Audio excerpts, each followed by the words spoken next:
yagize amahirwe arasinze. Rero ngiye kumugeza imuhetse. Amazi yabuze. Kuki utagiye kare? Reba n'ukuntu waraye woza ijerekani gusa.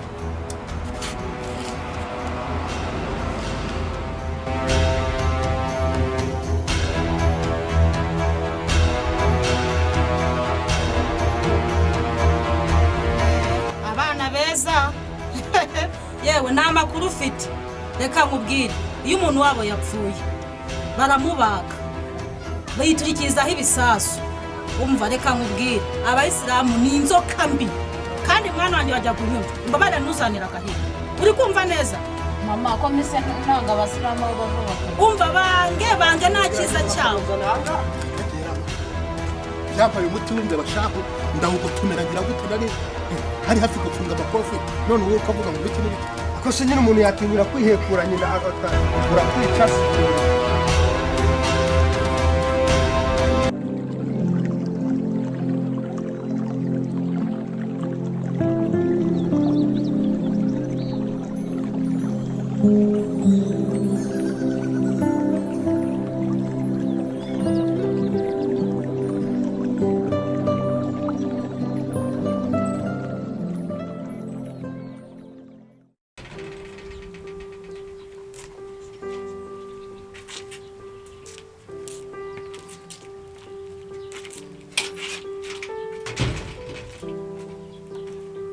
Sheri, n'amafaranga ari kuduhenda kubona ari kuduhenda.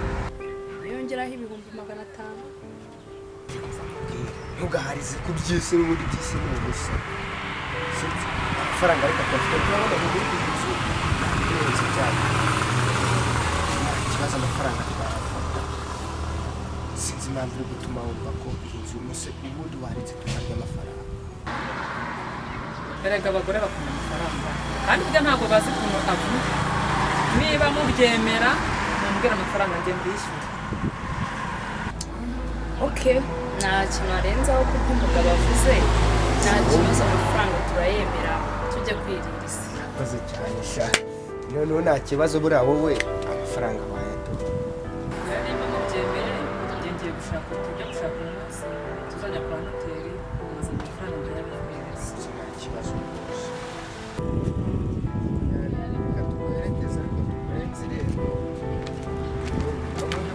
Nta kibazo.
Kwa mugabo urimo gukora ibiki?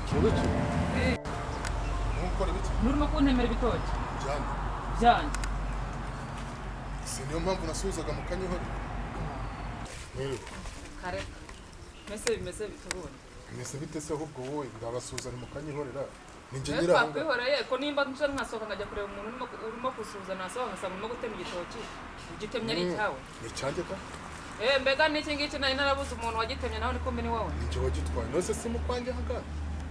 Nose gitema mukute kandi nanahaguze. Waguze? Naguze hano. Naguze ino nzu n'iki kibanza byose nabiguze. Uyigura nande? Nayiguze na banyirayo. Nyirayo se ninda atari jye.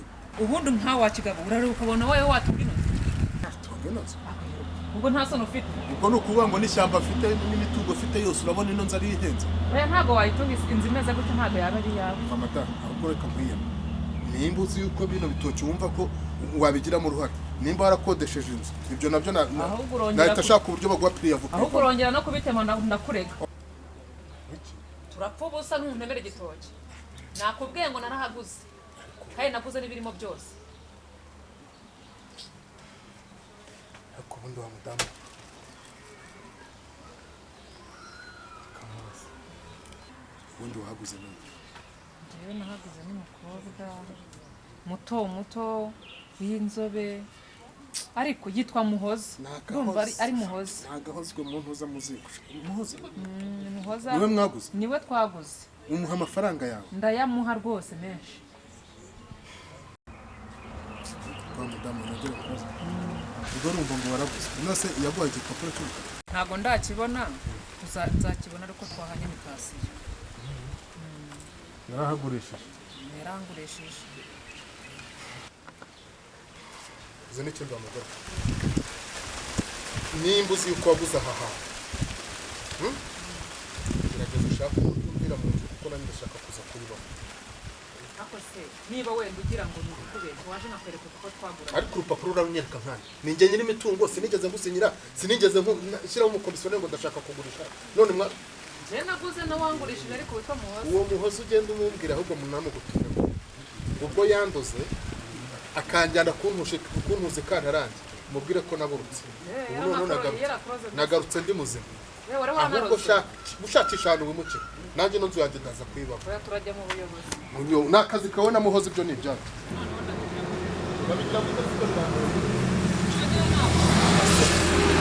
ahubwo umubwiye ngo nimba musanga nibwo azamenya njyewe uwo ndiwe sawa nyine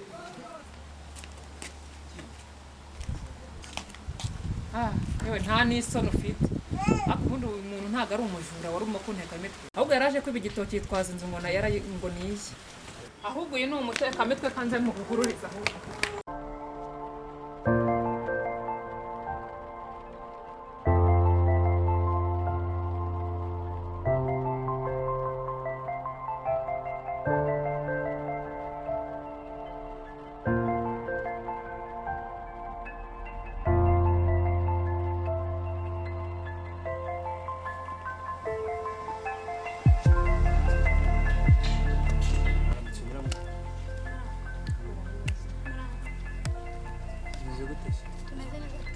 ko se tewe wankoze ibiki umunsi wose niriwe ngutegereza nakubuze ubu amafaranga yancitse danje nanjye namanje kujya kureba umuntu nyine kugira ngo hari utuntu kandi twari dufitanye niyo mpamvu twagenda ukajya kunyereka iyo nzu ntacyo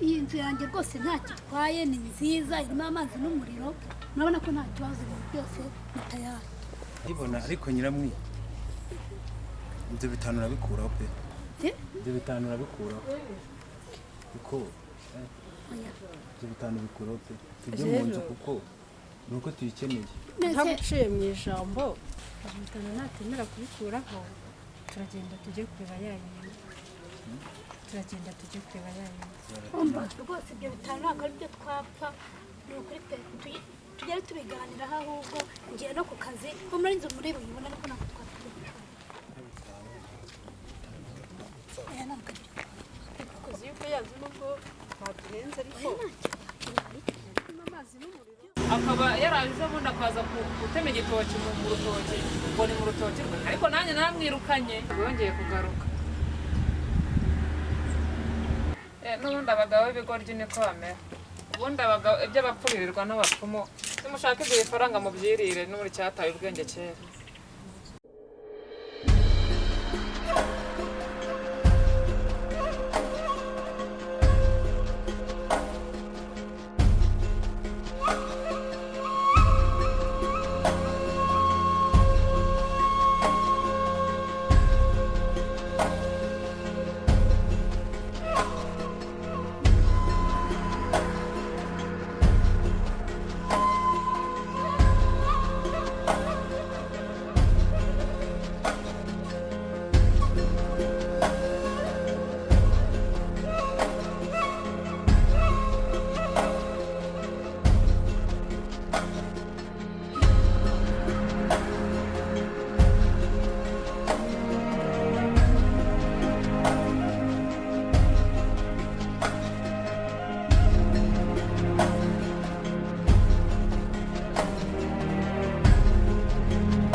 urantera imese nge nkwitayeho njye nakwihanganira uwo muntu uko w'inkari wawe reka aho ngaho uzaturogugwe n'abandi cyangwa uribwe n'imbwa ngiye kurya amafaranga na sheri wintera impuhwe kabisa nzabyara abandi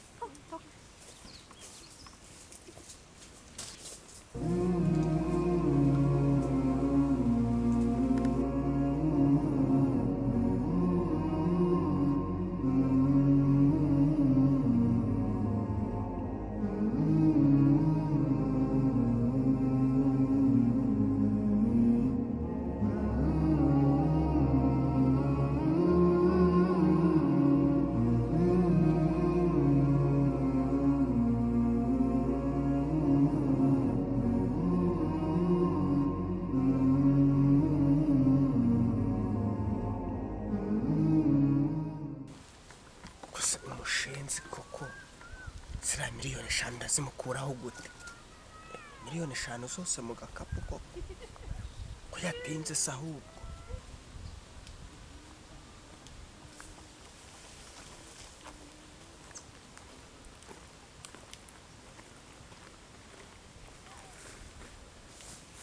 Baje bebe. Ubura bisoje. Icyari kituremereye. Umutwaro twari dufite. Twawutuye. Cyana umva ewana yaba ari umugira neza gitoragura cyaribwa n'imbwa ntago mbizi tuzabyara abantu ufite surprise yego ego wefunga amaso yego sibyo wayafunge neza ngukorere surprise yego sheri wowe mufite aga surprise reka nkakwereke